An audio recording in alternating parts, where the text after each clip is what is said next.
Natrap sa nasusunog na bahay sa Bacara, Ilocos Norte ang isang babaeng 76 na taong gulang.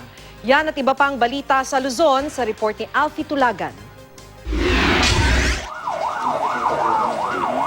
Natupok ang isang bahay sa Bacara, Ilocos Norte. Nasawi ang 76 na taong gulang na si Flora Sales na natrap sa nasusunog na bahay. Ayon sa kanyang anak, mag-isa sa bahay ang matanda nang sumiklab ang apoy sa bahay.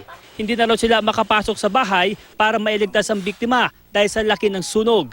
Inaalam pa ng mga otoridad ang sanhi ng sunog.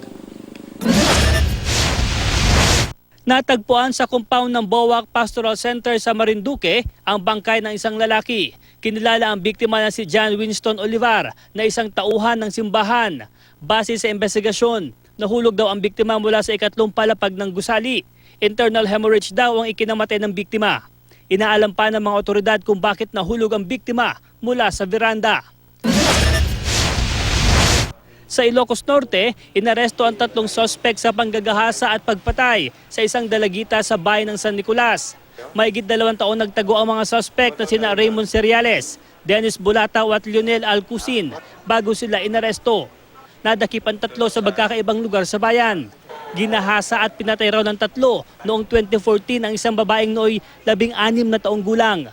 Nakitang patay at nakahubad ang biktima sa imbakan ng tubig sa bukid. Itinagin ng 3 inaresto na may kinalaman sila sa krimen.